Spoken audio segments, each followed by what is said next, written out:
Obrigada. Bom, acho que agora ficou sem projetar, né? Vamos lá. Então, bom, gente, muito boa tarde.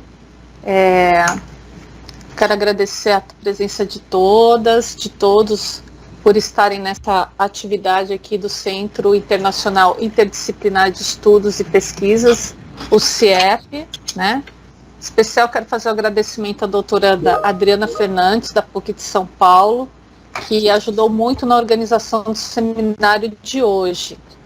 E antes da gente começar, eu vou passar alguns informes, tá? Aqueles que se inscreveram anteriormente ao evento, né, para participar, assim como aqueles que forem assinar a presença, que vai passar depois de uns 40 minutos aqui do evento, do começo, a partir de agora, né, vamos dizer, né, vão receber o certificado mais ou menos daqui a uma semana. O certificado vai ser mandado pelo centro, né, por aquele e-mail que eu estava projetando, ciep.direitoshumanos@gmail.com, né? Então não adianta escrever para Grace, nem para Estácio, porque a atividade está sendo organizada pelo centro e é o centro que vai mandar esses certificados, né? Ao final do nosso encontro, do nosso diálogo com a professora Beth Almeida, eu vou projetar de novo o e-mail. E até para que a nossa convidada seja visualizada com mais destaque, a gente pede, por favor, para vocês ficarem com a câmera, o microfone desligados durante toda a palestra, né, para que seja possível visualizá-la melhor, né? E também a gente sabe que tem a opção de destaque da tela, mas acontece que nem todo mundo sabe usar. Então a gente, ao manter a nossa câmera e microfone fechados, a gente contribui com quem não tem muita fluência no uso do ambiente, né?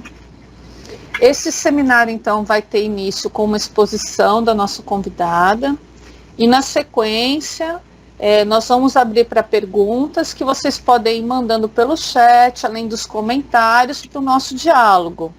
A Adriana e a professora Clarilza vão organizar essas perguntas, esses comentários, vão me passar, e aí após a palestra da professora Beth Almeida, a gente lê e a gente dialoga por meio da leitura dessas perguntas e dos comentários, né? Esse encontro, ele está sendo gravado pelo nosso doutorando do PPGE e representante discente Roberto Cardoso, a quem eu agradeço muito, né? Todos nós agradecemos. Ele vai ser disponibilizado no canal do PPGE, que é mantido pelos alunos no YouTube. Então, vocês vão ter a oportunidade de rever, se quiserem, né? E também contribuir divulgando a gravação, né? Então, como eu falei, essa é uma atividade que ela é desenvolvida no âmbito do Centro Interdisciplinar Internacional de Estudos e Pesquisas, que foi criado pela Universidade Estácio de Sá para reunir, como a professora Cláudia estava falando, os grupos dos programas de pós-graduação em educação da Estácio, da pós-graduação em Direito e de uma série de outros grupos de pesquisa nacionais e internacionais em torno de uma temática comum. E ficou acordado que a temática seria especialmente essa, direitos humanos. Foi acordado entre os grupos, né? Até eu peço que, se tiver já chegado algum representante de grupo aqui, que possa dizer no chat, né, o nome do grupo, para que a gente consulte, veja quem está aqui presente, né? E esse encontro, né, de grupos e também a coordenação do CIEP, ele é realizado pela professora Clarilza Prado de Souza, né, que está aqui conosco, que trabalha como docente no PPGE da Estácio e também na PUC São Paulo, né? E o nosso tema é o tema que reúne essas preocupações dos grupos, que é os direitos humanos. E o nosso diálogo é sobre um desses direitos fundamentais hoje, né? O direito à educação.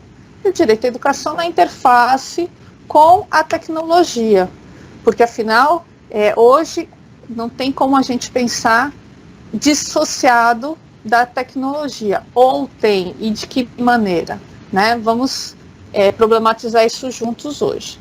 Então, direito à educação e tecnologia é a problemática sobre a qual nós vamos nos debruçar hoje, a partir da palestra com uma convidada muito especial, que é a professora Maria Elizabeth Biancosini de Almeida, da PUC de São Paulo, que é líder do grupo de pesquisa Formação de Educadores com Suporte em Meio Digital, e definitivamente um dos principais nomes da área de educação e tecnologia deste país, e eu desconfio, um dos principais quando tratamos de políticas públicas que discutem tecnologia e educação. Então, eu quero agradecer muito, em nome de todos, o convite, o aceite a esse convite, professora Beth Almeida. Estamos muito felizes da senhora estar aqui conosco, é um prazer muito grande recebê-la. Muito obrigada, o prazer é todo meu de estar aqui com vocês. Eu agradeço muito esse convite também. Espero que possamos aprender juntos neste momento, porque, na verdade, o que eu trago aqui são reflexões decorrentes de uma experiência, ou de inúmeras experiências que venho desenvolvendo ao longo aí de longos anos, né? Por longos anos. Então, eu agradeço muito e terei imenso prazer não só em fazer uma apresentação, mas em discutir com vocês após a apresentação. Professora Beth, acho que é importante também a gente lembrar, para valorizar, para reafirmar, né, que a educação é um direito que está previsto, né, em diversos acordos internacionais, desde a Declaração Universal de Direitos Humanos, as conferências mundiais, os planos nacionais, leis, LDB, o Estatuto da Criança e do Adolescente. Não falta documentação, né, legislação que tente garantir o direito à educação, mas essa garantia passa também por muitas outras questões, né?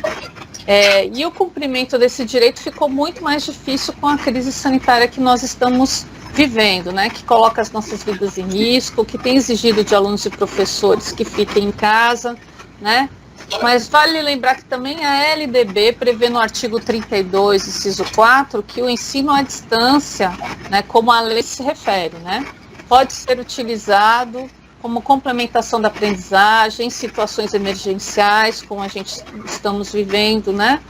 Bom, eu acho que tem aí muitas questões para a gente começar e eu vou passar a palavra para a senhora, né? E depois a gente passa para o diálogo com os presentes. Tá bem? Tá bem, muito obrigada. Então eu peço que você coloque a tela do slide, por favor. Vou colocar, deixa eu ver aqui. Abre ele, papá.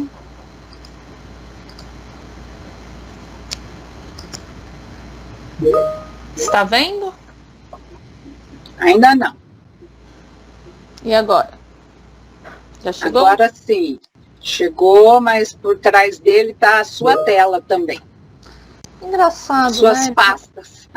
Pastas. As minhas pastas, é ótimo. O Teams não está lendo o meu PDF que eu fiz. Espera aí que eu vou tentar, então, abrir o PowerPoint aqui. Eu deixei, salvei.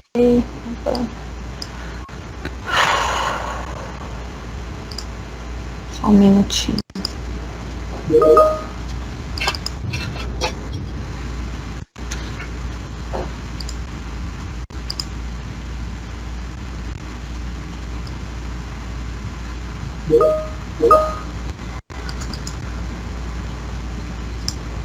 Gente, eu não sei o que está acontecendo aqui. Ele não está lendo o meu PDF. Então, eu vou baixar numa outra versão aqui. Em PowerPoint. Tá? Vamos tentar novamente.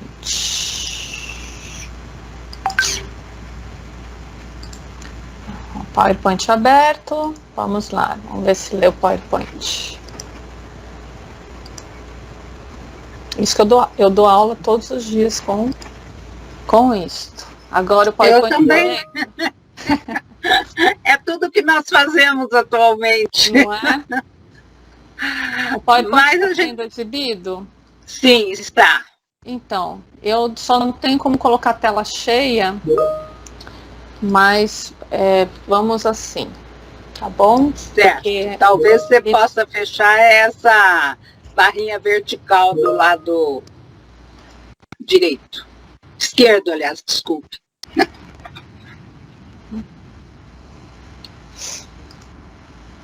Se não, deixa assim mesmo, não tem problema. Assim, eu não lembro como. Acho que está visível para todo mundo. Sim. Bom, mais uma vez, bem-vindo a todos que estão chegando. Estou vendo, inclusive, nomes de pessoas de outros grupos, do meu grupo de pesquisa também, e outros grupos do Rio de Janeiro, e é muito bom, então, um momento assim de congraçamento de nossas ideias, de tal modo que nós possamos pensar juntos sobre alternativas para contribuirmos com a mudança da situação em que vivemos hoje. Então, o tema direito à educação e tecnologia é um tema assim muito muito caro para mim, no sentido de que ele tem um significado especial e um sentido também, devido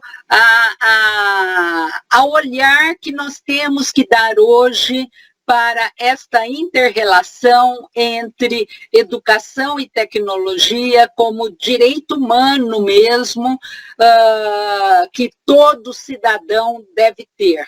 E que nesse momento nós estamos muito incomodados, não é? Por perceber que realmente esse direito não é algo tão acessível para todos neste momento. Por favor, pode passar para o próximo slide. É importante, para que possamos nos entender melhor, eu situá-los, nem todos aqui, né, me conhecem, não interagi com todo mundo que está aqui, embora seja um prazer imenso começar essa interação, esperamos que ela não fique por aqui, mas por isso mesmo é importante eu situar de que lugar eu falo. Nesse momento, eu atuo no programa de pós-graduação em Educação e Currículo da Pontifícia Universidade Católica de São Paulo. Eu estou neste programa como docente há 21 anos. Sempre trabalhando na linha de pesquisa de novas tecnologias em educação, linha esta que foi criada em 1997, quando eu estava iniciando o meu doutorado, e que tem mais de 300 teses e dissertações já concluídas sobre esse tema. Eu mesma tenho em torno de 65, 66 teses e dissertações já concluídas. Portanto, é uma linha que vem pensando sobre tecnologias em educação há muito tempo e os seus docentes têm também vasta experiência de acompanhamento e orientação e assessoria às políticas públicas brasileiras de tecnologias em educação, sobretudo relacionada com a educação básica, no Ministério da Educação, em secretarias de educação de estados e municípios. Eu digo que, por conta deste trabalho, eu tive o privilégio de poder acompanhar ações no campo das tecnologias em educação, tanto na educação básica como no ensino superior, em diferentes instituições públicas e privadas, e também em diferentes regiões do país. o que me ajuda bastante nas reflexões que eu tenho feito. Então, é esse repertório que me ajuda a fazer as reflexões que eu vou colocar aqui para vocês. Próximo, por favor. Nesse sentido, então, é muito importante que olhemos um pouquinho para o contexto em que vivemos hoje. No que se refere às tecnologias, nós temos um Marco Civil da Internet que foi publicado em 2014 e que é algo fundamental para nós, porque ele é lei. E ele, no seu artigo 26, ele reitera que a educação é dever do Estado e que, dentro desse dever, ela deve incluir nas práticas educacionais o uso seguro, consciente e responsável da internet como ferramenta para o exercício da cidadania, a promoção da cultura e o desenvolvimento tecnológico. É óbvio que esse exercício da cidadania passa pelos processos de ensino e aprendizagem desde os anos iniciais da educação básica. E estamos também neste contexto diante de uma cultura digital que se desenvolve integrada com as múltiplas culturas com as quais convivemos.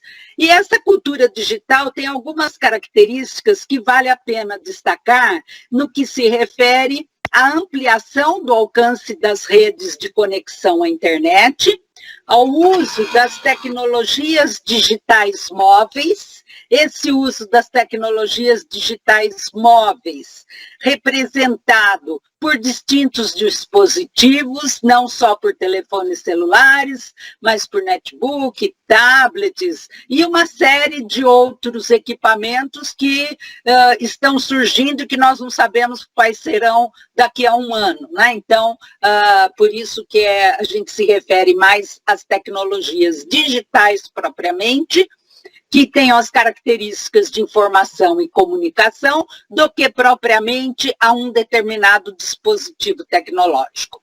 Mas essas tecnologias hoje, ainda que o Marco Civil se refira à internet como ferramenta, essas tecnologias hoje são mais do que ferramentas, porque elas se caracterizam como linguagens e instrumentos da cultura, instrumentos de compreensão, construção e apropriação do mundo.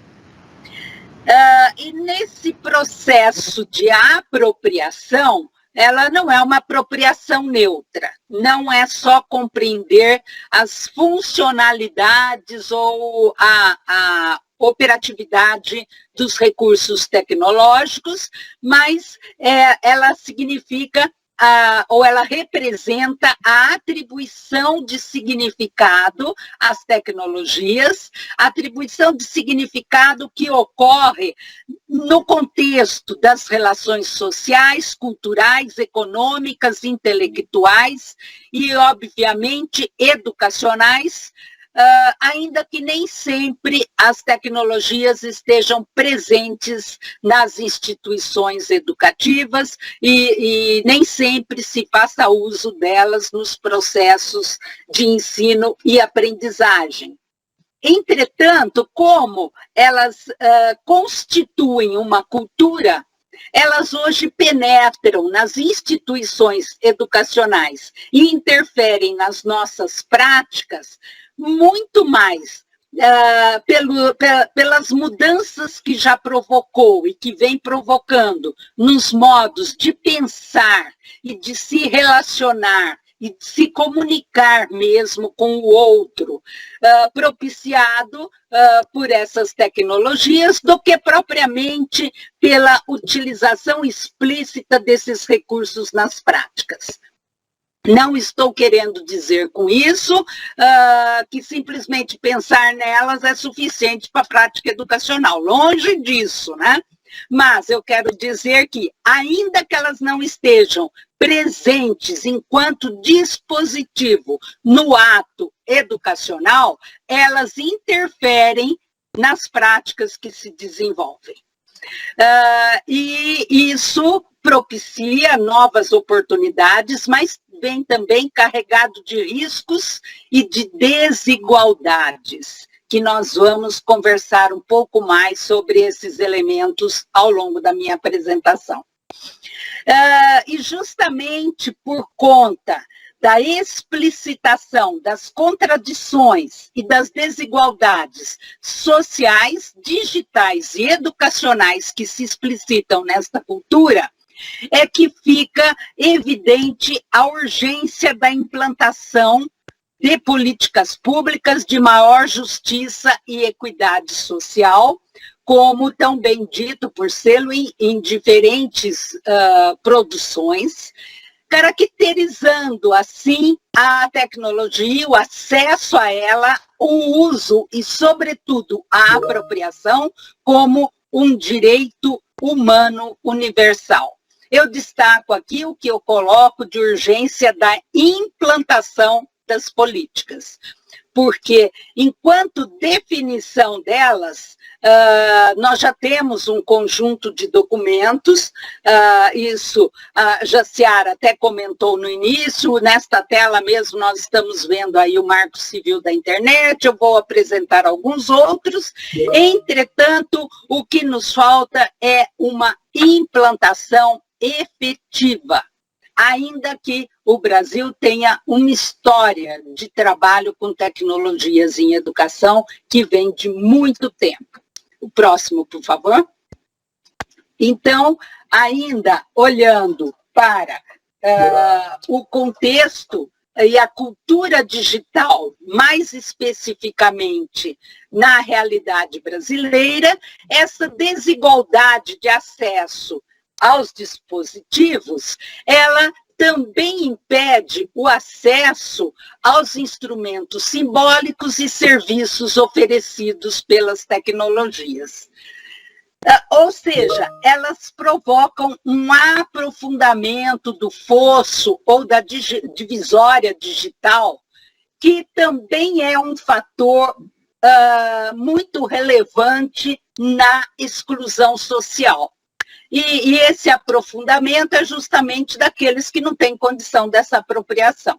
Portanto, a gente vive hoje alguns paradoxos que eu vou citar aqui, entre muitos outros que vocês podem complementar.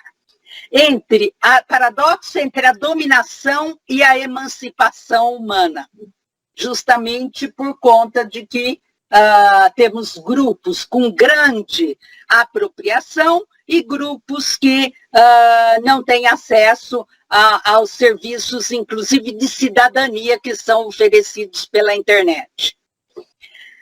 Também temos o paradoxo entre o mal-estar devido à passagem da carência para a saturação de informações estas verdadeiras e falsas, e essa passagem da carência para a saturação é algo que afeta a vida de todos, independente da classe social. E nesta situação também temos o paradoxo entre o privado que se torna público e o público que é privatizado, indevidamente privatizado, inclusive, na maioria das vezes, né? Mas, no meio de tudo isso, nós enxergamos uma grande oportunidade em relação às tecnologias para intercâmbio social, o acesso a produtos culturais. Ora, nesse momento, o que é que nós estamos fazendo? Nós estamos consumindo inúmeros produtos culturais com a mediação dessas tecnologias, não é? Por meio de Netflix e outros recursos desse tipo. Mas elas também propiciam o exercício da democracia, a expressão do pensamento, a participação em movimentos sociais de mobilização coletiva, como vimos há alguns anos atrás, tanto o movimento Passo Livre, como depois a invasão das escolas públicas, que foi muito forte aqui em São Paulo, e depois se expandiu para outros estados, inclusive do país.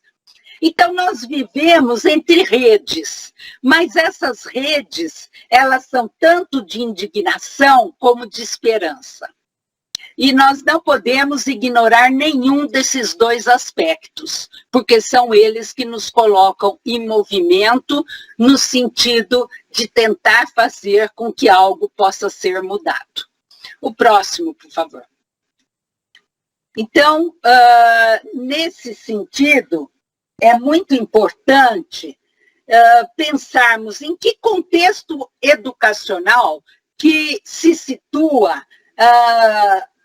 esses elementos todos e como é que nós olhamos para os direitos, né? A educação e a tecnologia. O Brasil tem políticas públicas e tecnologias na educação desde o final dos anos 80. Claro que as primeiras não tinham uma perspectiva de universalização, mas os últimos programas, eles tiveram esta perspectiva.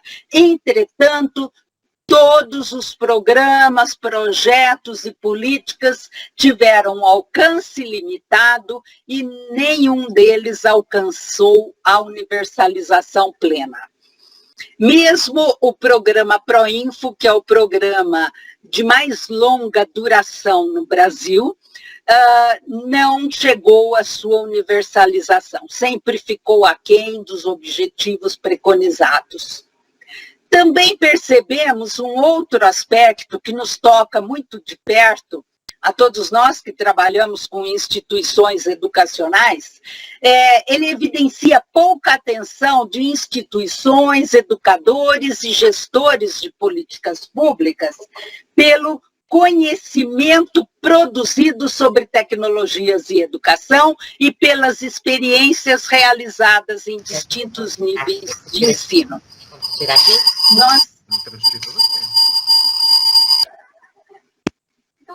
Nós temos aí um conjunto, né, uma vasta bibliografia sobre, com foco em temas relacionados a tecnologias e educação. Nós temos também bases de experiências em diferentes níveis de ensino, com elementos assim muito importantes e muito exitosos. Entretanto, pouca atenção foi dada a todos esses elementos até o presente. E isso repercute no momento em que nós entramos em isolamento social por conta da pandemia, como eu vou repetir um pouco mais à frente. Bom, mas também temos iniciativas e grandes iniciativas institucionais, tanto na educação básica como na educação universitária, para prover plataformas digitais, conteúdos e atividades.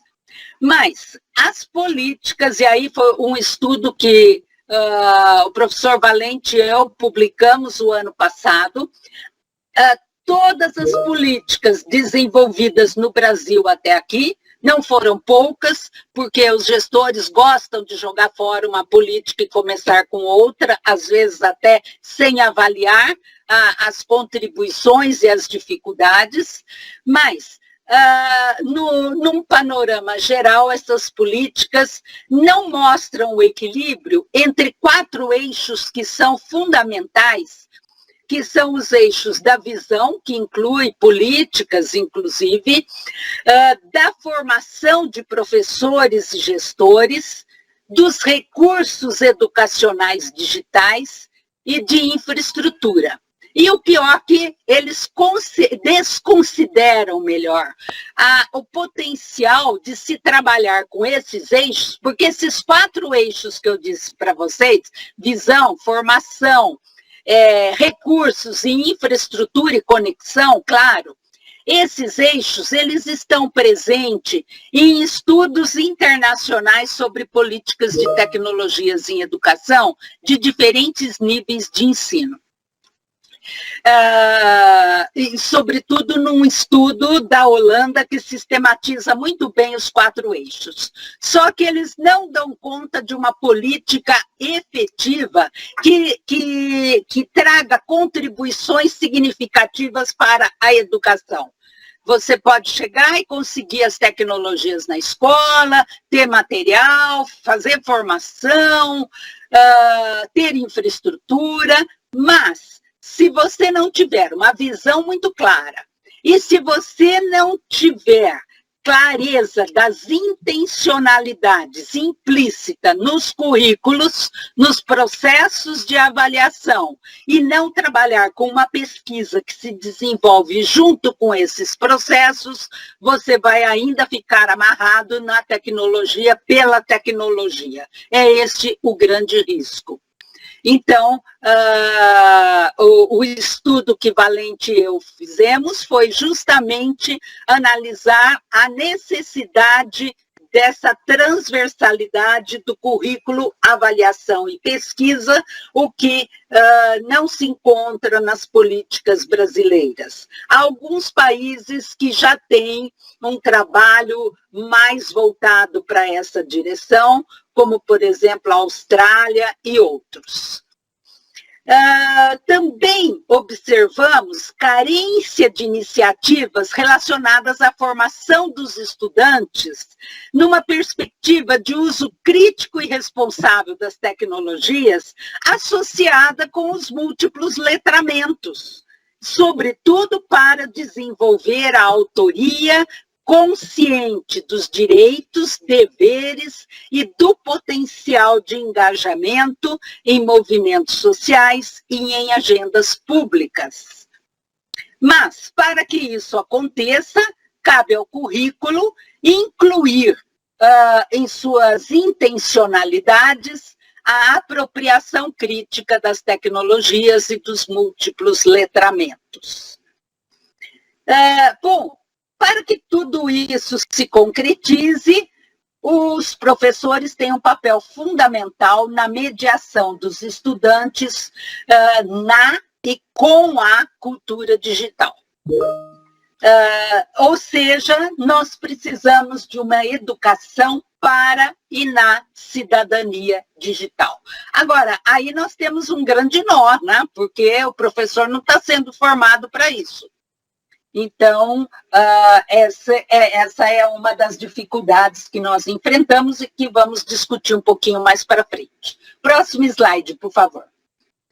Bom, o direito à educação e à tecnologia, ele está implícito no conceito de cidadania digital. E este conceito, ele percebe a escola como lugar de democratização e de formação cidadã.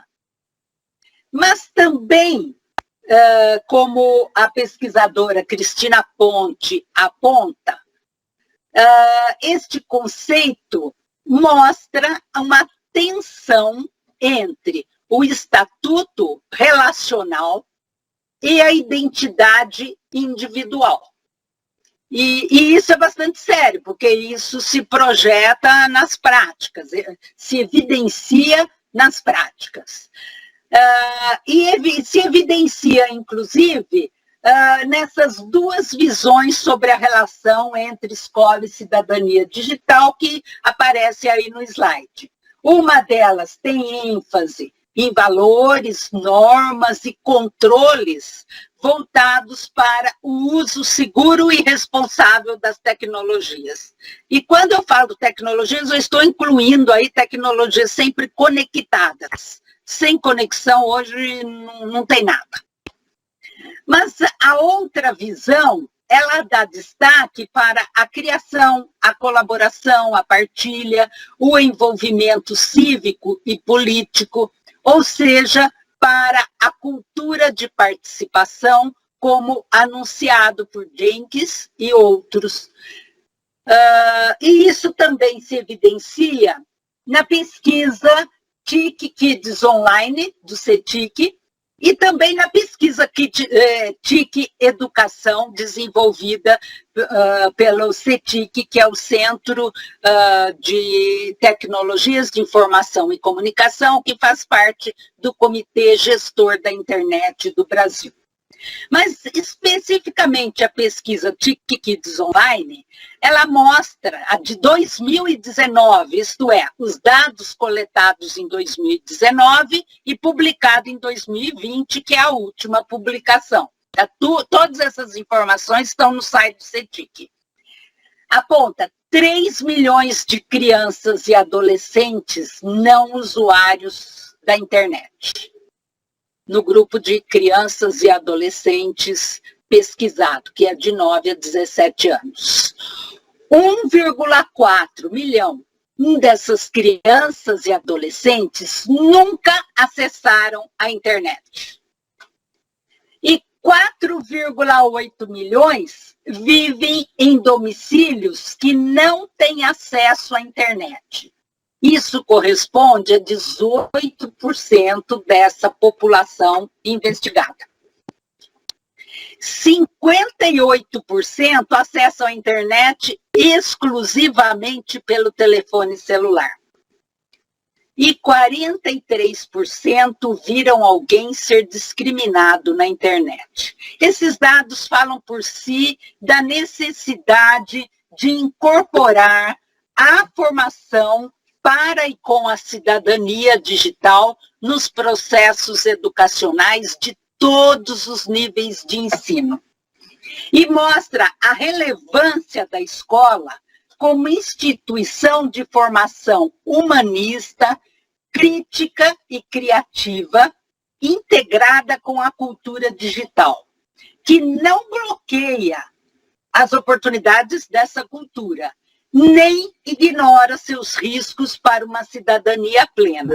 Isso é muito enfatizado, muito estudado pela Cristina Ponte, num artigo que ela publicou o ano passado na revista E-Currículo, aqui da PUC, do nosso programa de pós-graduação.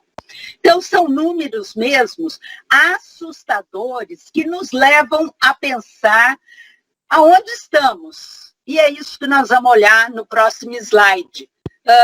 Que situação é essa, por favor, o próximo, Jaciara, que situação é essa que nos coloca entre a teoria, a política pública e a realidade, mostrando aí lacunas imensas entre todos esses aspectos. No que se refere à teoria, nós temos conceitos que dão conta de tudo isso. Aliás, os nossos escritos são maravilhosos. Eu recebi uma vez uma pós-doutoranda da Universidade do Minho de Portugal, que veio estudar comigo porque ela comentou que a teoria da nossa produção era maravilhosa, ela queria aprofundar isso.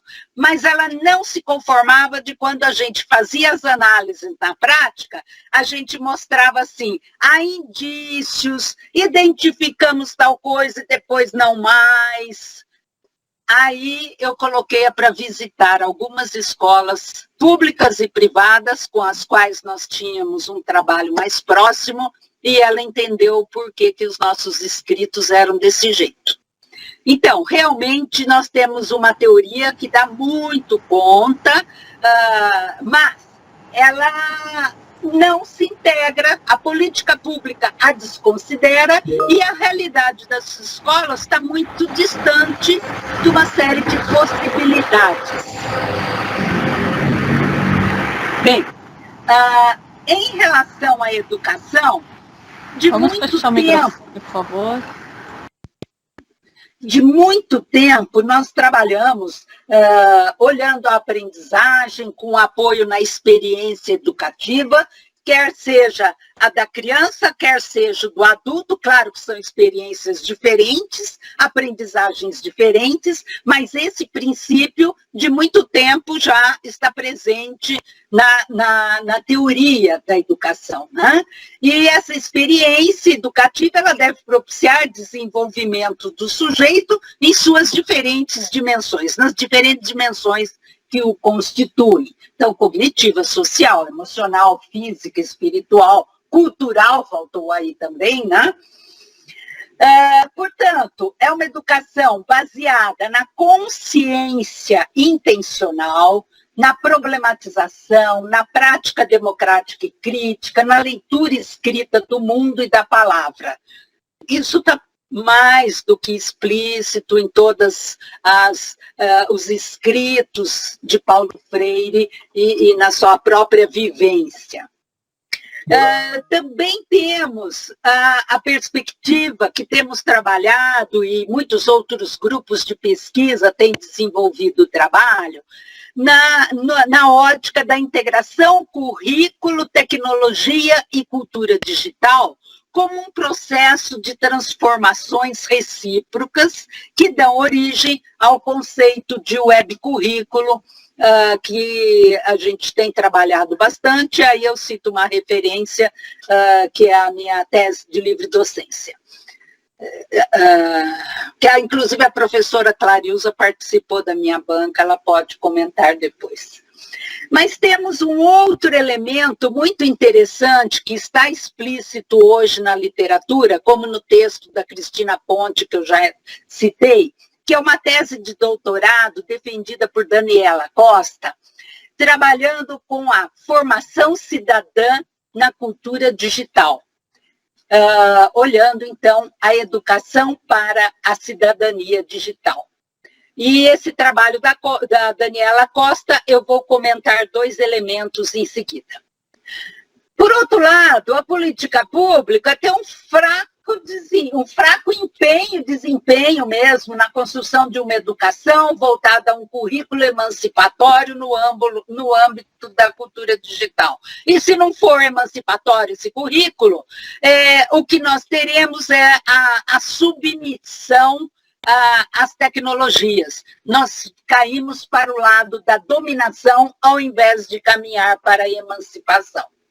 Agora, paradoxalmente, o Plano Nacional de Educação, ele tem metas que se referem ao uso das tecnologias na educação básica, não tanto quanto gostaríamos, mas é o primeiro documento que registra isso de uma maneira mais efetiva, mas quando ele se refere à formação de professores, ele não registra as tecnologias nessa formação.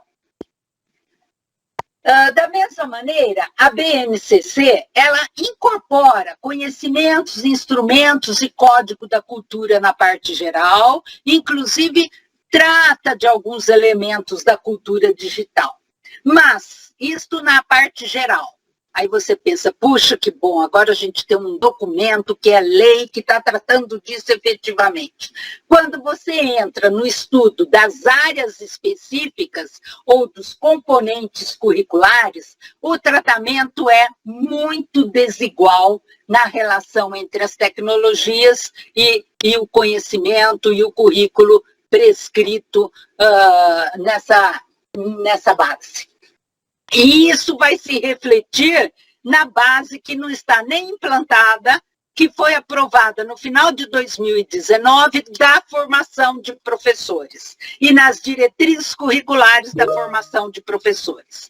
Se as tecnologias aparecem pouco ainda, mas já aparecem, elas têm uma presença significativa, não como se espera, como se deseja, mas tem alguma presença.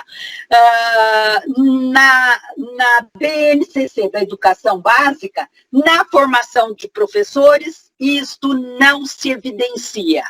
Todas as competências, ou melhor, as habilidades, nem as competências, eu diria, não tem nenhuma específica, são 3 competências na formação de professores, nenhuma é específica de tecnologias, e as habilidades, que são os desdobramentos dessas competências, nenhuma delas se refere às tecnologias também.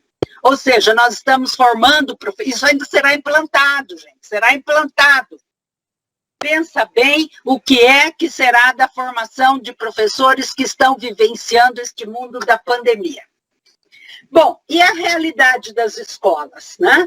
O estudo da Daniela Costa foi muito interessante porque ela foi identificar as privações às liberdades e às capacidades de atuação de professores na prática curricular para a cidadania digital. Porque ela parte da hipótese que se os professores têm determinadas privações em suas liberdades, e são privações de diferentes perspectivas, eu vou mostrar algumas para vocês, ele não consegue avançar. Ele está num nível tal de carências que ele não consegue investir no sentido de ter capacidades para atuar na prática curricular para a cidadania digital, como diz a Daniela Costa. Esse estudo dela foi com base no método de Alkire-Foster, que é um método que faz a medição do índice de pobreza, mas ele é de caráter multidimensional. E é uma análise contextual. E ele está inspirado na abordagem das capacidades de SEM, e que fala do desenvolvimento como um processo de expansão das liberdades dos sujeitos. Então, a Daniela, com estas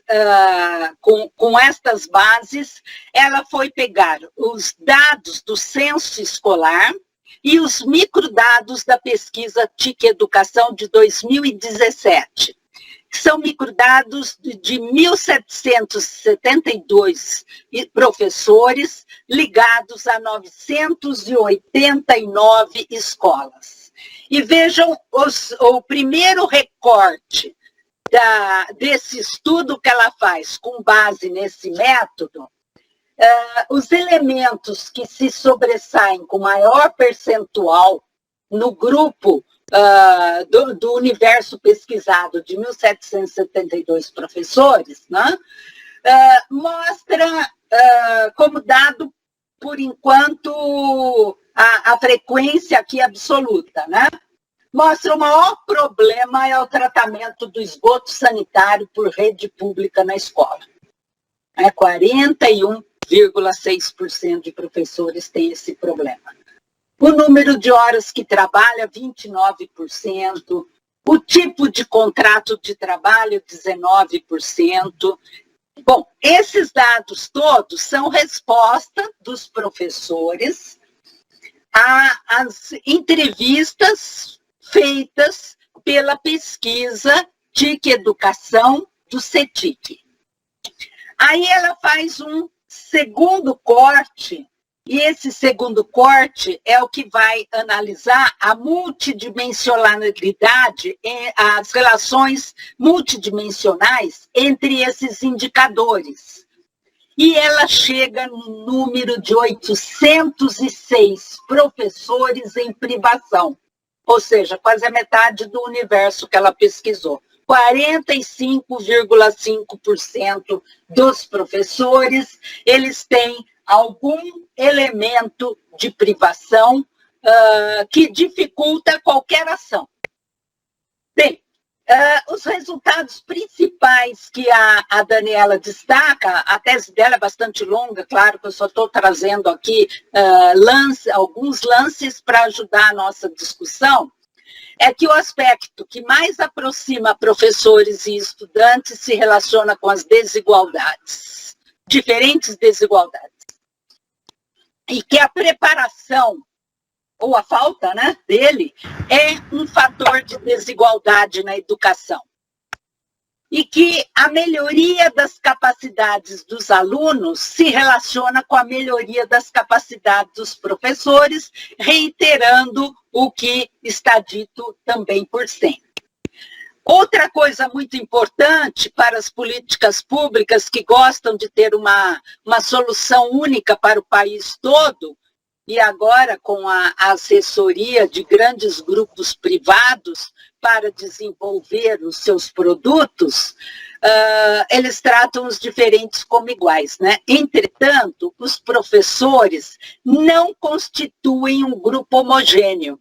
E é preciso considerar as especificidades, as desigualdades e os diferentes modos e níveis de apropriação das tecnologias para desenvolver qualquer programa de formação de professores que possa surtir realmente resultados favoráveis.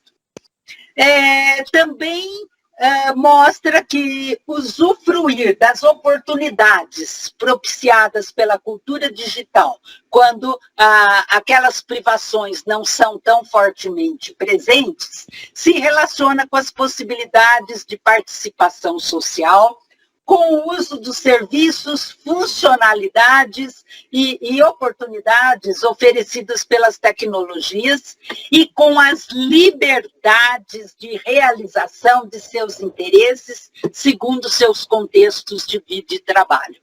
Portanto, é um direito humano inerente aos processos democráticos que tanto almejamos e que está garantido a nós por lei. Também temos um outro resultado interessante, mostrando que algumas situações têm um compartilhamento de responsabilidades e que deve ser potencializado esse compartilhamento de responsabilidades entre universidade, escola, governo, sociedade civil e os próprios jovens, com vistas à constituição de uma sociedade educadora. E isso pode começar com bairro educador, depois cidade educadora, e assim vai crescendo e contaminando num sentido positivo a sociedade como um todo. Portanto, há a relevância da adoção de uma abordagem ampliada da formação de professores que reconhece o papel de outros atores, por exemplo, universidade, comunidade escolar, sociedade civil, enfim. Nós não temos solução que seja encontrado sozinha por um único setor. É um trabalho social, é um trabalho coletivo para que possamos sair da situação em que estamos. Ou seja, o desenvolvimento e a autonomia dos sujeitos se relaciona com as garantias aos seus direitos e às suas liberdades, entre os quais o direito à educação de qualidade e a apropriação crítica das tecnologias. Portanto, é uma abordagem do desenvolvimento como liberdade, como nós já havíamos citado em relação ao pensamento de sempre. Bom, mas em meio a esses estudos, nós temos um grande problema aí que surge a pandemia. Então, nós já tínhamos clareza dos estudos, das políticas, das realidades e distopias, aí surge a pandemia. A pandemia vem trazendo novos desafios aos professores, diante da necessidade que eles tiveram que emergir na cultura digital para poder exercer a docência online no ensino remoto. Bom, houve situações em que isso era inviável, simplesmente porque a tecnologia não está presente na mão dos alunos e sequer dos professores. E essas situações, os alunos ficaram ao abandono ou os professores procuraram criar soluções com outros tipos de materiais. A Secretaria de Educação do Estado de São Paulo, ela criou um Centro de Mídia São Paulo, que tem um princípio muito interessante e tem recursos muito interessantes, trabalha na perspectiva das transmídias, integra TV, rádio, material impresso, internet, está tudo isso integrado, oferecendo, então, atividades. Entretanto, muitas vezes eles não chegam aos alunos. Não chegam porque há muitas famílias que têm, vocês viram os dados lá do TIC Educação, né? E do TIC Kids Online. O que acontece? Sim, nós temos o celular na mão da população, ele é uma coisa bastante frequente. É frequente, mas não é universal. Começa daí. E tem muitas situações em que, ainda que ele esteja presente, ele é um celular para uma família de 5, 6 pessoas. E a família não tem dinheiro para pagar a conexão. Então, o governo do estado de São Paulo deu um outro passo de doar para os estudantes e para os professores o chip com conexão gratuita a esse centro de mídias. Bom, é mais um passo, mas não resolve no caso das famílias que têm um único celular ou que não tem nenhum. Ainda não resolve a situação. Então, nós temos um problema seríssimo, que ele já existia, mas ele ficou escancarado por conta da pandemia. Então, e ainda os professores sentiam a necessidade de adotar estratégias de ensino mediado por novas e velhas tecnologias, fossem quais fossem, mas que permitisse o diálogo, o acolhimento, a partilha de experiências, empatia e solidariedade. A gente vê aí exemplos lindos de trocas de material impresso que o professor manda para a casa dos alunos, com toda uma expressão de sentimento, de estímulo, de solidariedade, e que os alunos devolvem com a mesma linguagem, o mesmo modo de se expressar, e se dedicam à atividade, mas muitas vezes nem isso pôde funcionar. E, para piorar, os docentes tiveram que se adaptar rapidamente, como estão colocando aqui no chat, e a formação, quando aconteceu, ela foi entre treinamentos rápidos ou, em algumas situações, processos mesmo de formação na ação, formação em serviço e desenvolvimento profissional docente. Ora, essa realidade mostra distintas decisões sobre realizar ou não atividades remotas. E aí a gente percebe o grande percentual de instituições públicas que se negou a desenvolver atividades remotas no início do isolamento social. Muitos, pouco a pouco, foram encontrando diferentes soluções. As universidades entraram, né, no âmbito das plataformas digitais.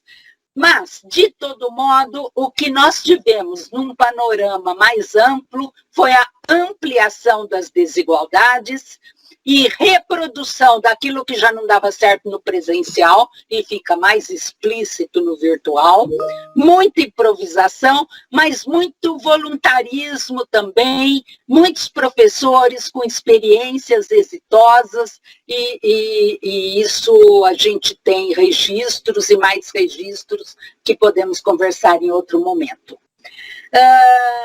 Nós entendemos que a educação como direito e compromisso social é de não deixar ninguém de fora, portanto, ela tem que ter essa postura que eu já comentei acima e, sobretudo, é preciso aprender nesses processos, continuar aprendendo, mas aprendendo inclusive sobre o que nós estamos vivendo e de modo a atenuar os efeitos psicossociais da pandemia. Bom, o que nós temos, na verdade, são velhos e novos desafios da pandemia. No nosso programa de pós-graduação, como nós trabalhamos com educação e currículo e temos uma linha de tecnologias em educação, e a PUC decidiu que não ia suspender o período letivo lá em março de 2020, nós rapidamente nos reorganizamos para fazer a atividade com apoio da nossa linha de pesquisa. Nós criamos um plano emergencial, um plano de ação emergencial, e convidamos alunos para serem monitores voluntários, que eram mestrandos e doutorandos, e o trabalho fluiu muito bem nesta perspectiva. Então, nós sentimos necessidade de compartilhar esses conhecimentos, de ampliar, né, o acesso a essas experiências que aconteceram, e aí fizemos um livro que, claro, que tinha que ser um livro digital e um livro gratuito, que é esse que eu cito nessa tela, de Almeida e Silva, que se chama De Wuhan a Perdizes, Trajetos Educativos. O RAM, porque, né, todos nós sabemos, o início da pandemia, e houve um livro que se encontra na internet, produzido por grandes pensadores mundiais a respeito da pandemia, olhando para o RAM, naquele momento, considerando que qualquer iniciativa em outros países era mero oportunismo político, e isso está explícito no texto, no pensamento de alguns grandes pensadores, pessoas de grande referência na atualidade, e nós, então, olhando para o RAM e olhando para Perdizes, que é o bairro onde está a PUC, nós decidimos falar dos trajetos educativos. E foi muito interessante fazer esse livro, porque ele mostrou referências muito importantes para nos auxiliar nas propostas de formação híbrida que estão sendo demandadas agora por todos os sistemas de ensino e, inclusive, pelo ensino superior também, né? Ou seja, essas experiências da pandemia não são para serem esquecidas e voltar ao normal. Normal não é mais aquele, nós não teremos aquele normal. Essas experiências da pandemia, elas são referências para pensarmos em novos designs de currículo da educação básica e da formação de professores, eu diria formação profissional de um modo mais amplo, com a mediação das tecnologias. E aí nós temos que pensar em pressionar as políticas públicas, porque por melhores que sejam as nossas ideias e as nossas experiências, por mais exitosas que sejam, elas não dão conta do direito de atender ao direito universal de apropriação crítica das tecnologias. Mas o grande mote para nós que somos de pós-graduação foram os problemas novos que surgiram, que são inéditos, como os problemas de investigação e novos contextos. Identificamos, inclusive, o estágio dos licenciandos que nunca levou em conta, né? que não levava na maioria das instituições, falando numa perspectiva mais panorâmica, não levavam em conta a atuação docente em ambientes virtuais, e a única forma dos licenciandos poderem fazer estágio foi acompanhando escolas que atuavam por meio desses ambientes. E isso aconteceu, e há depoimentos muito interessantes de professores de licenciatura, dizendo quanto isso está interferindo no desenvolvimento do currículo das demais disciplinas do curso. Então, nós temos que denunciar a situação estrutural de desrespeito para com os direitos à educação e às tecnologias. E essa denúncia, ela vem acompanhada de um movimento de resistência, de esperança e de resiliência, para não nos deixarmos congelar, petrificar pela situação terrível que vivenciamos e que bem sabemos de todas as dificuldades. E isso envolve, no caso das instituições educativas, em relação aos velhos e novos desafios, envolve distintas categorias que permitem fazer com que possamos, pelo menos nos espaços micros, nesta perspectiva de começar trabalhando localmente, trabalhando em nossos contextos e conquistando outros elementos e mantendo a nossa bandeira de luta coletiva para que a mudança possa acontecer. As instituições tiveram que mudar rapidamente a sua infraestrutura, mas, ao mesmo tempo, tiveram que pensar também em acolher os seus alunos, em ter empatia. Aqui na PUC São Paulo foi, inclusive, criado um grupo da psicologia de apoio aos estudantes, professores e funcionários, por questões mesmo que precisavam de um apoio psicológico nesse momento da pandemia. Então, todos esses elementos envolvem funcionários, professores e estudantes, ou seja, envolve o coletivo da instituição. Não dá para fazer nada sozinho, no meu grupinho, não dá para fazer o trabalho coletivo. Daí a importância, inclusive, desse Centro Internacional Interdisciplinar, porque pensar no coletivo, pensar os direitos humanos no coletivo. É isso que pode nos ajudar a alavancar iniciativas que podem tornar-se instituintes em nossos locais de trabalho, tornar-se instituídos e pressionar as políticas públicas. Mas para que isso aconteça é preciso ressignificar o currículo, trabalhar com a mediação das tecnologias e levar em conta os problemas, conflitos e sofrimentos. Ou seja, não tem solução única, porque os problemas não são iguais, eles são, tem alguns comuns, mas há muita coisa específica de cada contexto. Portanto, nós temos que lidar com a transformação das políticas.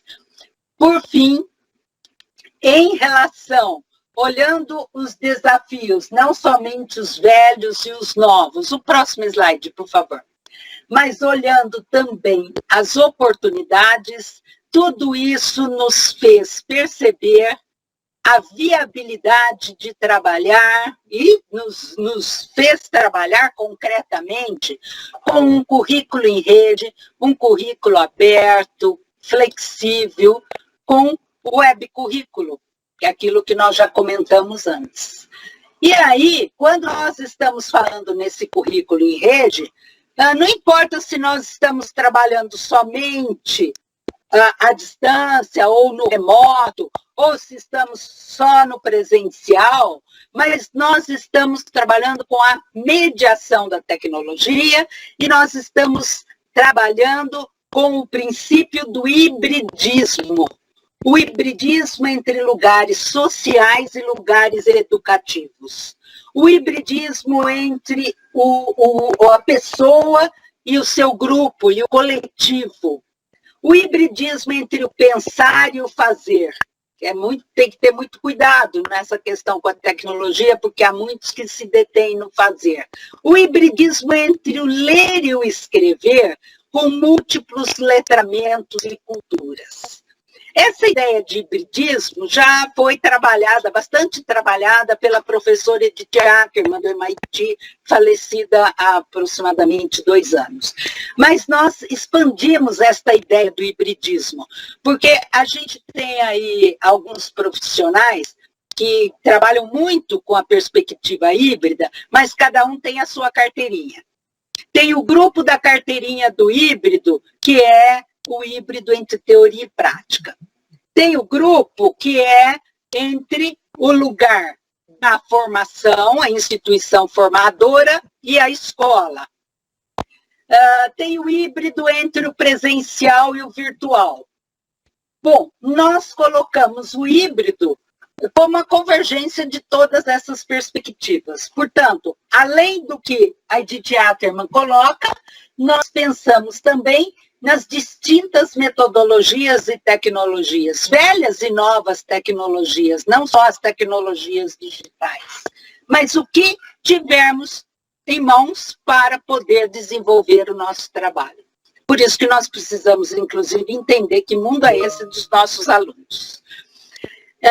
Por outro lado, isto mostra claramente um elemento que vem aparecendo muito, sobretudo nos currículos de educação básica, a partir da BNCC, que encontraram ali uma brecha muito grande para propor disciplinas TIC, que também aparecem em alguns cursos de formação de professores, não que não possa existir, mas o principal desta ideia é ir para além dessas disciplinas e trabalhar na transversalidade e na interdisciplinaridade, isto é, as tecnologias como sendo transversais ao currículo, perpassando e fazendo a inter-relação entre distintas disciplinas e áreas de conhecimento, e também trabalhando a partir do princípio do isomorfismo, conforme trabalhado por Mia Laré,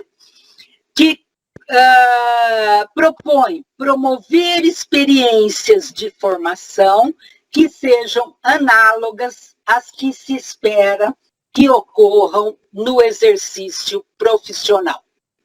Percebam que eu vou finalizando, sem colocar uma conclusão, porque nós estamos no meio desse processo, nós não temos respostas para tudo, mas nós temos aqui perspectivas que nos permitem olhar para frente e fazer alguma coisa no sentido desta mudança que leva em conta muito fortemente o humano e a tecnologia como um produto que emerge no bojo das relações humanas, no bojo da atividade, e ela não só é produzida na atividade humana, como, à medida que o humano se apropria dela, ele a transforma e se transforma.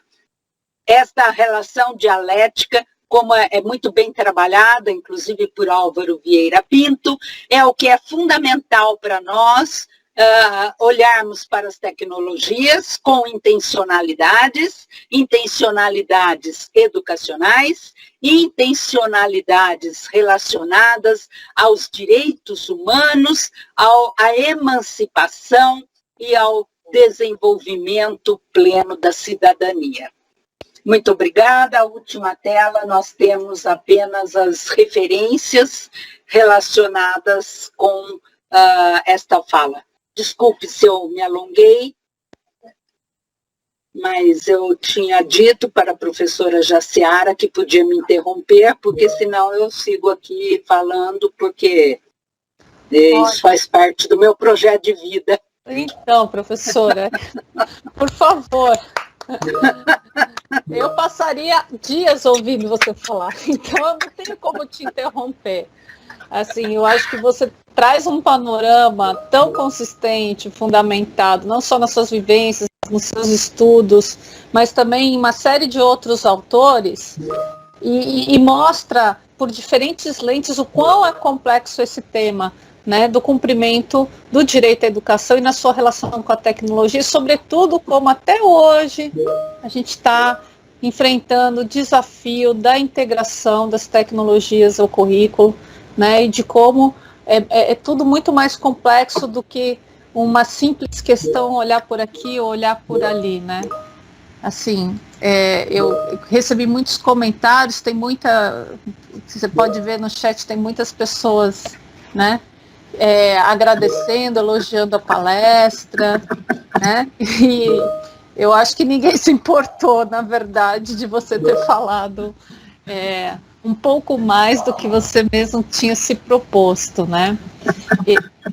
Para você ter uma ideia, eu vou ler aqui alguns dos comentários, né? Até a Cristiane Bremen comentou que tudo isso é um processo muito complexo, né? A ser desenvolvido, e a gente precisa realmente de mais pesquisas com um foco, com a parceria da universidade e a escola, e acho cada vez mais também nesta temática, né, de direito à educação, de cidadania digital, como você trouxe a pesquisa, né, da Pontes, e a Edilene também fez um comentário que é bastante instigante, né? E eu acho que ela estava se referindo às políticas que foram instituídas desde os anos 80, né? Que a senhora trouxe, fala, olha, desde os anos 80 a gente está aí com o esforço de integração das tecnologias ao currículo, né? De buscar garantir esse acesso, mas com tantas políticas, como é que nós estaríamos hoje se efetivamente, né, professora Beth, essas políticas tivessem sido implementadas e tivessem tido efetividade, né, continuidade e, enfim, tivesse sido apropriada e expandida e aprofundada, né? Talvez no momento da pandemia como hoje estamos vivendo, o cenário seria outro, né? Sim. Inclusive, né, nós tivemos iniciativas cujas propostas eram muito interessantes. Eu sou até suspeita a falar, porque eu, inclusive, dei assessoria na elaboração de várias delas, né, ao Ministério da Educação. Mas ainda que o pesquisador faça assessoria, não é ele que define a política. Então, realmente, o documento da política não retrata o pensamento do grupo assessor em sua totalidade. Mas tivemos documentos, sim, interessantes. O problema é que tanto ele sofre muito no início da sua implantação, porque há muita ingerência política nesta relação entre as diferentes esferas do poder público brasileiro, como também, ainda que a proposta, né, seja muito boa, ela já sofre esse problema das ingerências todas, até porque o MEC sempre teve a cultura de chamava os especialistas, sim, para trabalhar numa política, mas era com muita insistência que chamava alguns professores. Uhum, né? Então, esse era um problema. Professor, deixa eu perguntar sim. uma coisa que é uma das questões que eu gostaria de fazer à senhora. Neste momento que a gente está vivendo, né, e diante da sua experiência de acompanhamento dessas políticas públicas, sobretudo no âmbito do governo federal, mas também nas secretarias de São Paulo, tanto municipal quanto estadual, quais, na sua opinião, deveriam ter sido as ações governamentais para minimizar essa desigualdade que a gente está vivendo no que diz respeito à garantia do direito à educação? Poderia ter sido feito alguma coisa diferente para minimizar tanta desigualdade? Sim, eu acho que sim. Eu acho que as escolas, ainda que os professores a maioria ou grande parte dos professores não tem condição de estar nas escolas, então houve um momento em que o fechamento realmente era necessário, mas é preciso pensar que é possível fazer um esquema aí de rodízio com alguns profissionais para que eles possam atender as crianças, sobretudo da educação básica, porque tem criança que está vivendo num cubículo, que não tem alimento, inclusive, não é só acesso à educação, é acesso às necessidades básicas.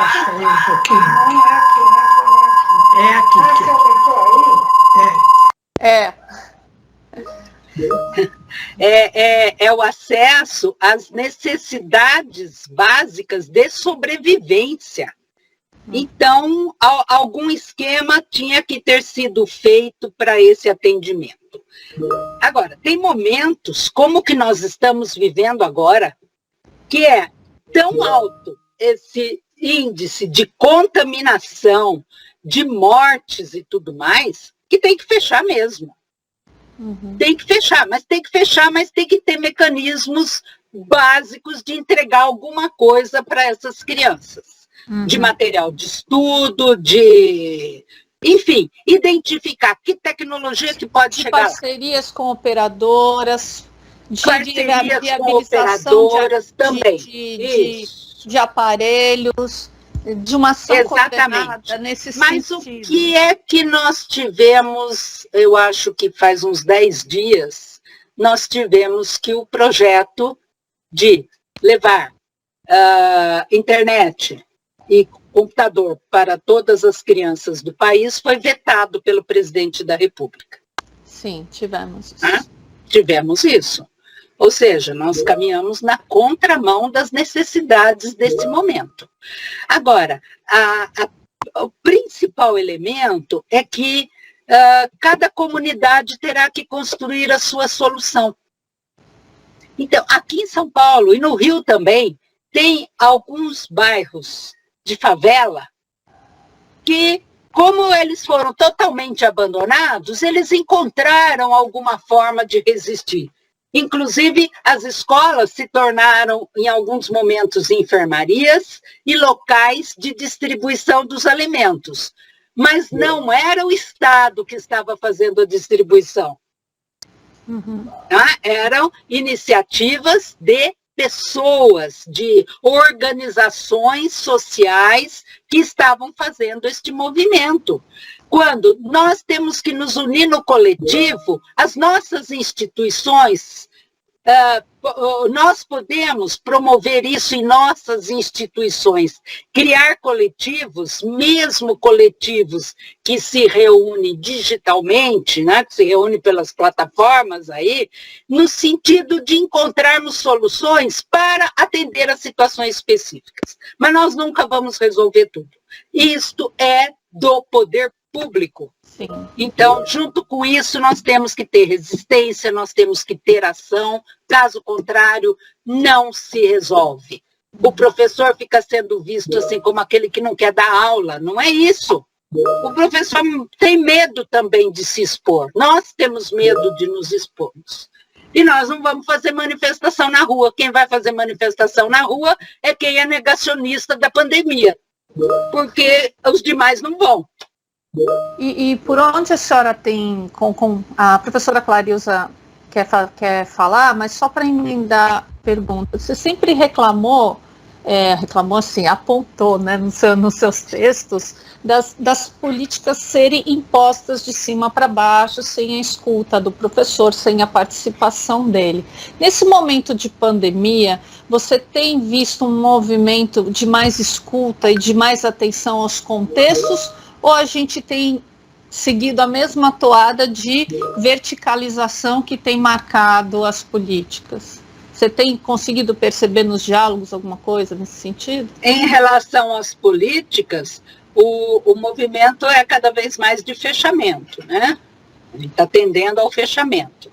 Entretanto, mesmo pelas plataformas virtuais, pelas redes sociais, é possível fazer movimentos. Eu tenho uma orientanda que está terminando a tese agora, e ela analisou as redes sociais no período de discussão da reforma do ensino médio. Ainda que a reforma não tenha saído como se gostaria, ela era muito pior a princípio. E ela utilizou algumas metodologias de análise de redes sociais que mostra a relação entre o discurso que aparece nas redes sociais e algumas mudanças no discurso oficial do Ministério que se refletiram na política. É pouco. Uhum. Né? De todo modo, a política não saiu como se almejava. Mas é a forma de exercer alguma pressão, é esta hoje. Clarilza, por favor, fica à vontade. Então, eu tenho uma questão, Beto, que eu fico bem preocupada, porque, para mim, o acesso a tecnologias, todos, é uma questão de acesso, atualmente, é um acesso à cultura. Sim. O acesso à tecnologia, hoje, sem dúvida, é um acesso à cultura e não só um aspecto operacional, mas é como adquirir uma linguagem. É da mesma forma que ensinar bem, falar, se expressar. Então, acesso à tecnologia, para mim, repassa, vai além disso. Agora, então, quanto a isso, sim, nós temos que pensar formas e etc. Mas há um aspecto que está ao nosso alcance nas universidades, nós professores, e que não avança adequadamente, que são as licenciaturas. Como os cursos de licenciaturas utilizam, para além de usar um ou outro programinha, e não estou falando de curso EAD, porque curso EAD para mim é uma coisa que é complicado, principalmente na área de licenciatura. Mas como nossos cursos de licenciatura estão se apropriando da tecnologia. Eu vejo os cursos de grandes instituições que não estão efetivamente. Por isso eu queria saber. Obrigada da pergunta, Clarilza. Aliás, né, nós tivemos a brilhante orientação que você fez da dissertação da Selma, que eu cito em muitas palestras, inclusive a dissertação dela, mostrando que as licenciaturas, os cursos de formação de professores que ela estudou, e ela estudou 5 universidades públicas paulistas, os currículos desses cursos não traziam quase nada de tecnologias. Quando tinha alguma coisa, era uma disciplina optativa, portanto, inclusive a proposta da pesquisa da Selma, que era definir indicadores, né, de integração de tecnologias no currículo, ela não pôde chegar aos indicadores porque a tecnologia não estava presente no currículo. Bem, mas eu vou reforçar o que você disse, ao invés de contra. Eu participei agora há poucos meses, de uma banca de uma doutoranda da Universidade do Minho, que ela estudou também a formação de professores, o curso de educação em Portugal e licenciaturas no Brasil, e para olhar exatamente essas questões das tecnologias, porque, se não me engano, a dissertação da Selma foi em 2014. Então, era para a gente pensar, bom, de lá para cá alguma coisa mudou, né? Mas o que a tese desta doutoranda da Universidade do Minho mostra é reforçar o que a Selma encontrou em 2014. Também em 2019, que foi publicado até um livro em janeiro deste ano, o Gilberto Oliani, da Unicamp, defendeu uma tese analisando inovação na educação à distância das 3 universidades públicas paulistas, USP, Unesp e Unicamp. E ele foi verificar se a tecnologia móvel, a mobilidade da tecnologia, trazia inovações para a formação, para os cursos de formação de professores à distância. E, na verdade, o que aparecia como inovação não era coisas assim concretas na proposta dos cursos, mas era uma ou outra prática do professor que trabalhava com metodologias ativas. Mas era coisa muito pontual. Então, o que ele recomenda no final da tese é que as universidades criem fóruns de formação contínua e em serviço dos seus professores, porque é o único modo de você conseguir imprimir alguma mudança nas licenciaturas. Agora, o que eu discordo de você é quando você diz que a EAD é outra coisa. A EAD revela o mesmo problema do presencial. E mais, ela acentua esses problemas. Então, se você tem esses problemas no presencial, eles vão aparecer lá na distância, acrescido de outros problemas inerentes da modalidade. Né? Mas os problemas do presencial são... E outra, a Bernadette, aquele estudo que a Bernadette Gatti fez sobre formação de professores no Brasil, eu não me lembro o ano que ela publicou, acho que é 2009, se não me engano, ele mostra, acho que é 0,6% da existência de disciplinas que tratavam de tecnologias.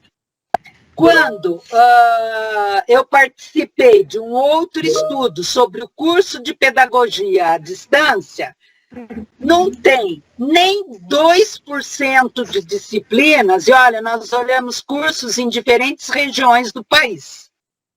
Nem 2% dos cursos à distância tratam de tecnologias, dos cursos à distância, hein?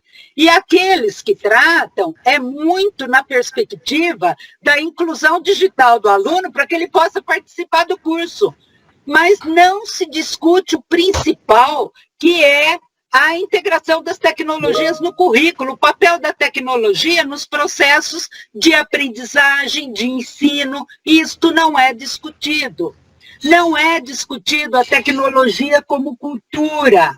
E quando a gente fala da tecnologia como cultura, isso se aproxima da perspectiva de currículo que nós trabalhamos, porque a gente trabalha com o currículo integrado com a cultura. O currículo não é algo abstrato aí que não tem nada a ver com a realidade. Ou ele se integra com a cultura, ou ele fica apenas aquela coisa distante demais da vida dos alunos. Tá certo. Obrigada. Professora Beth, tem muitos comentários. Obrigada, Jaciara. Obrigada, Clarilza. São muitos os comentários, acho que nem dá para ler todos, né? Mas, por exemplo, aqui a Catarina comenta que lá em Roraima, né, a situação dos alunos em muitas cidades do interior é de não ter acesso à internet mesmo, né, a desigualdade econômica e tecnológica latente, assim como a Mábia fala sobre Alagoas, porque tem muitas pessoas de vários outros estados participando da conversa de hoje, e a Mábia fala, em Alagoas, os professores é que financiam a educação, a internet sai do bolso dos professores, né?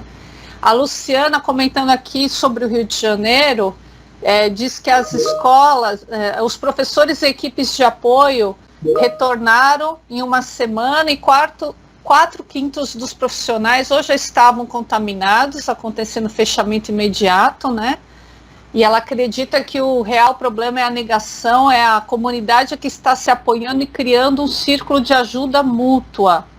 E aí, emendando numa pergunta que a Janaína Silva faz, ela diz assim, no Rio de Janeiro, algumas estratégias foram desenvolvidas para tentar garantir o direito à educação. Porém, há muito a fazer. Como nós, professores, podemos contribuir para buscar garantir o direito à educação? É uma pergunta que ela faz. Sim. Olha, eu acho que nesse momento, como a Mábia está falando aqui também no chat, né, das universidades, abrir debate sobre a questão do negacionismo do governo e a questão da internet. Eu acho que nós temos que abrir o debate de uma forma mais ampla além dessa.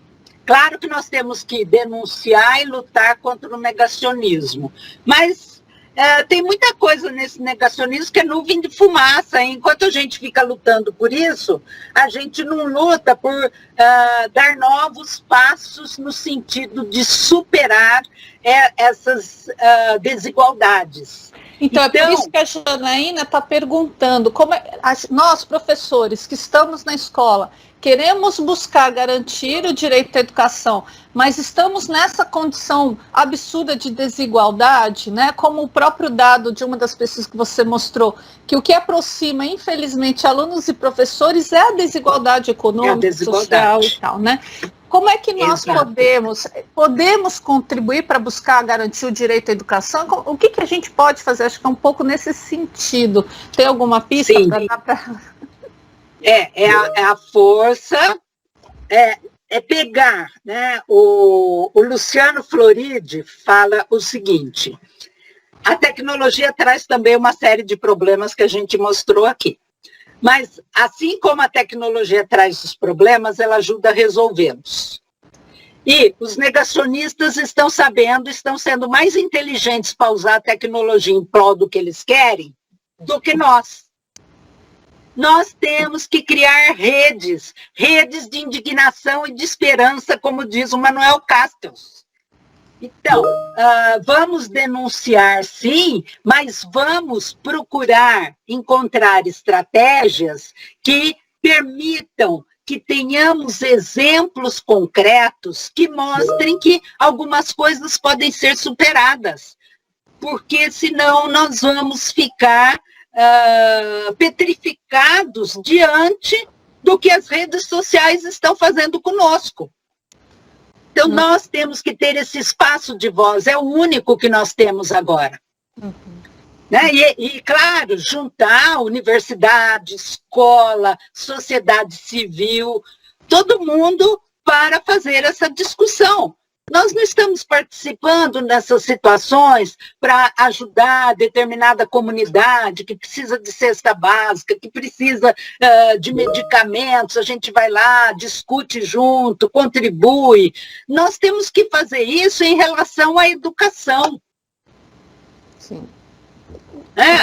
A pesquisa da minha orientanda, que está sendo concluída agora, ela mostra isso. Algum poder nós temos nas redes sociais, mas ainda que nós façamos até estudos sobre isso, nós estamos usando pouco esse poder.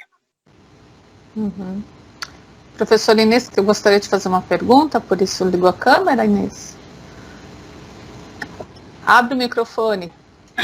Oi, Inês, que bom. Oi, querida, tudo bem? Eu liguei a câmera porque eu tinha caído. Eu acho que é um pouco de ousadia, porque eu perdi muita coisa, infelizmente, muito triste com isso, mas a minha rede caiu e eu não tive como recuperar. Mas eu vou aproveitar que já se me deu a palavra e vou seguir ainda com essa fala da Beth sobre o poder que a gente tem e que a gente não usa, né? Assim, pensando como cotidianista em tudo que a gente pode seguir fazendo nas redes, por meios virtuais, usando a nosso favor o que a tecnologia disponibiliza, né? Para seguir nessa luta, esperando um momento mais favorável. Né? Mas é muito assim, peguei exatamente Beth dizendo isso, né? E eu gostaria de ouvi-la falar mais sobre isso que a gente não usa e como é que a gente pode usar mais, porque concretamente, Beth, a gente eu pelo menos sou uma usuária muito precária da tecnologia, né? Eu sei fazer o que eu preciso saber, né? Mas tem coisas aí que estão aparecendo, que estão surgindo, e a gente, pessoal mais jurássico, assim, feito eu, tem dificuldade. Né? Enfim, vamos pensar nisso? Dá para você falar mais um pouquinho? Claro. Sozinhos nós nos damos conta mesmo, né? A nossa geração não cresceu, né, nesse mundo digital. Isso. Então, a gente... Agora, eu digo assim... Eu acho que é muito ruim a gente usar aquela expressão do migrante digital e nativo digital, porque isso é usado pejorativamente. Mas eu quero ser migrante a vida inteira, porque o migrante ele tem o olhar do estrangeiro, do estranhamento, e é esse olhar que é crítico.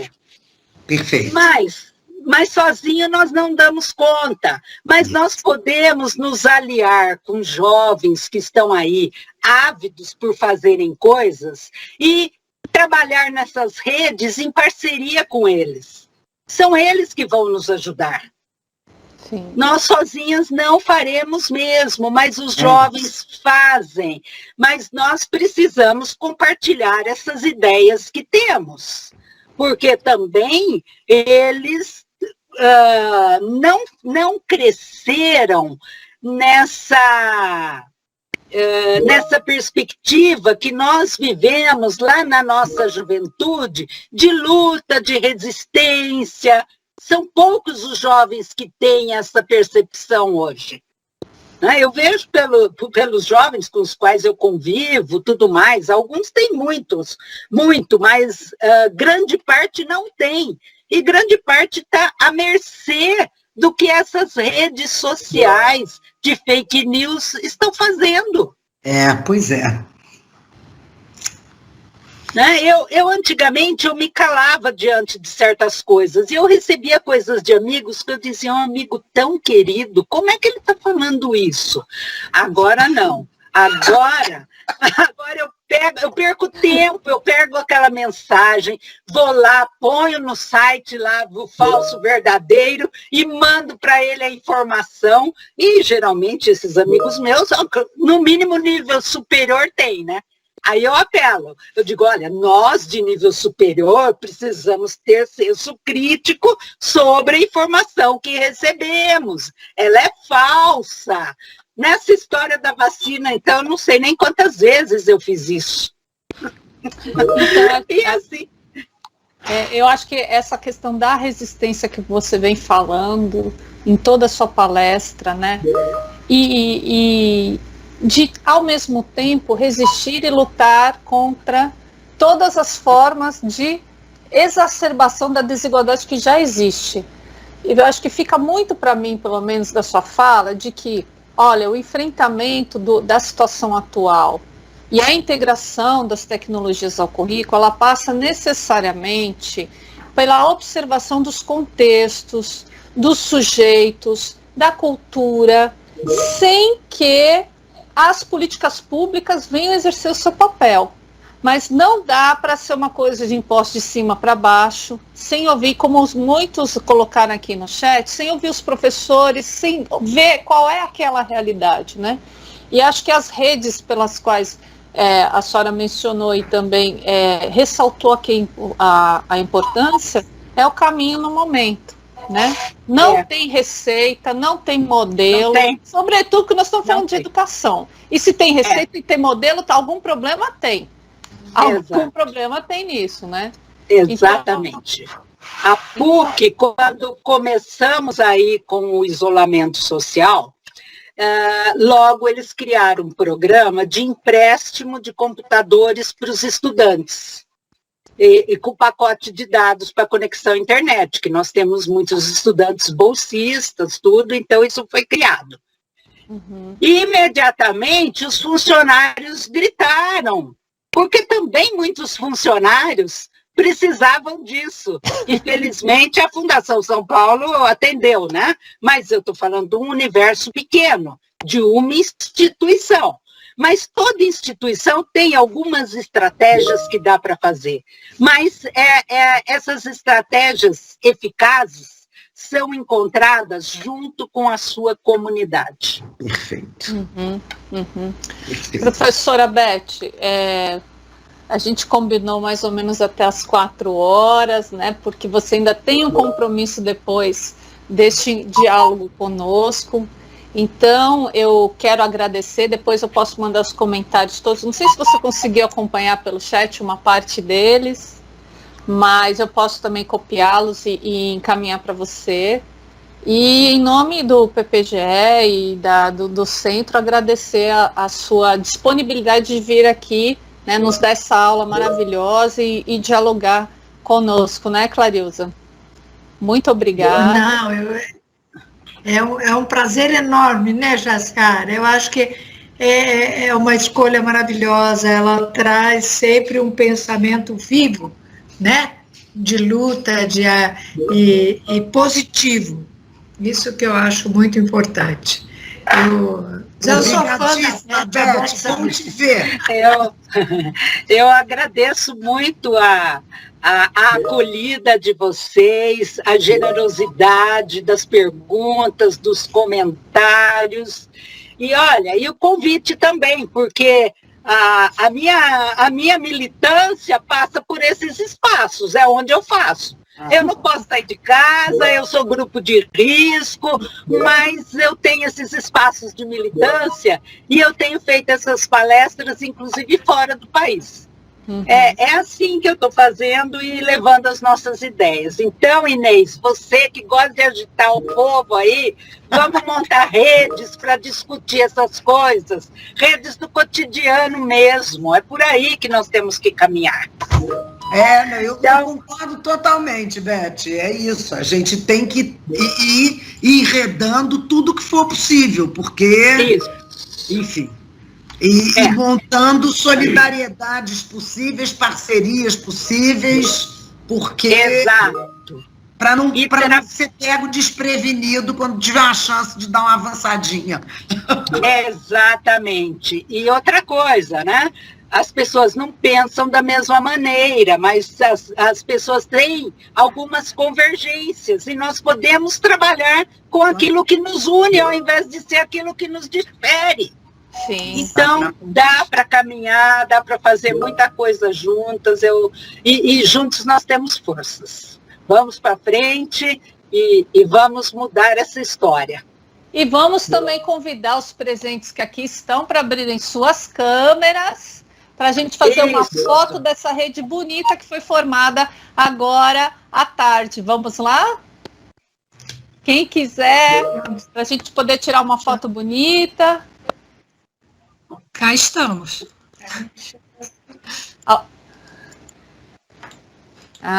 Muito bom. Então, muitos aí vai até mais revezando, né? Gente, para a gente terminar um pouquinho, eu quero deixar uma mensagem aqui para a gente encerrar, que é uma mensagem que eu não concordo muito, porque eu acho que não é só após a pandemia, mas eu acho que nesse momento de pandemia também. Eu acho que a certeza de que estamos sempre a começar, de que é preciso continuar, a certeza de que podemos ser interrompidos antes de terminar mais do que nunca, né? E por isso devemos fazer da interrupção caminho novo, de queda um passo de dança, do medo uma escada, do sonho uma ponte e da procura um encontro. Procuramos e nos encontramos hoje à tarde para refletir um pouco sobre todas essas questões do direito à educação e tecnologia, e muito obrigada pela presença de todos. Muito obrigada.